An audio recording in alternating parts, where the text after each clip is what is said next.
இந்த வீடியோவில் நம்ம எதை பற்றி பார்க்க போகிறோம் அப்படின்னு கேட்டிங்க அப்படின்னா, இந்த பஞ்சமை லேண்ட் அதாவது வந்து பார்த்தீங்கன்னா, பஞ்சமர் நிலம் அப்படின்னு சொல்லுவாங்க.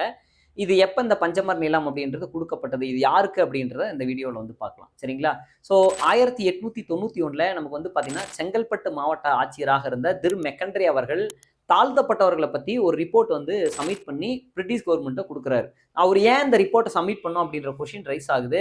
ஸோ அவர் என்ன பண்ணுவார் அப்படின்னா, இந்த மாதிரி டிப்ரஸ்டு பீப்புள் அதாவது வந்து தாழ்த்தப்பட்ட மக்கள் இந்த சமூகத்துல வந்து பார்த்தீங்கன்னா, இந்த சொசைட்டில ரெஸ்பான்சிபிலிட்டி ரொம்ப கம்மியா இருக்கு. ரெஃபரன்சேஷன் ரொம்ப கம்மியா இருக்கு.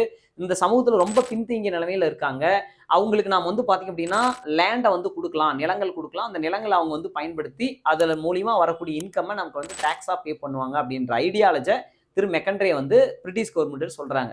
ஸோ அவர் சொன்னதை அவங்க அனலைஸ் பண்ணிட்டு அதை அக்செப்ட் பண்ணிக்கிறாங்க. அதன் அடிப்படையில் நமக்கு வந்து பார்த்தீங்க அப்படின்னா அப்பவே நமக்கு வந்து 12 லட்சம் ஏக்கர் நிலங்கள் வந்து பார்த்தீங்க அப்படின்னா அந்த தாழ்த்தப்பட்டவர்களுக்காக வழங்கப்படுகிறது. ஸோ இந்த நிலத்தினுடைய பேர் தான் என்னன்னு சொல்றாங்க அப்படின்னா பஞ்சமர் நிலங்கள் அப்படின்னு சொல்லுவாங்க. நாம கூட பார்த்துருப்போம். அதாவது வந்து பார்த்தீங்கன்னா அயோத்திதாச பண்டிதர் அவர்கள் வந்து பார்த்தீங்க அப்படின்னா இதே தாழ்த்தப்பட்டவர்களுக்காக பஞ்சமர் பள்ளிகள் அப்படின்றது அவருடைய காலத்தில் வந்து சென்னையில் பல இடங்களில் தொடங்கியிருப்பாங்க. சில இடங்களில் தொடங்கியிருப்பாங்க.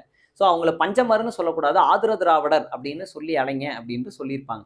Okay right. இந்த பஞ்சமி நிலங்கள் பின்னாடி நமக்கு வந்து பார்த்தீங்க அப்படின்னா கலைஞர் கருணாநிதி 2011ல இந்த பஞ்சமி நிலங்களை ரெக்கவர் பண்றதுக்காக ஃபார்ம் பண்ண கமிஷன் தான் வந்து பார்த்தீங்கன்னா மருதமுத்து கமிஷன் அப்படின்னு சொல்லுவாங்க.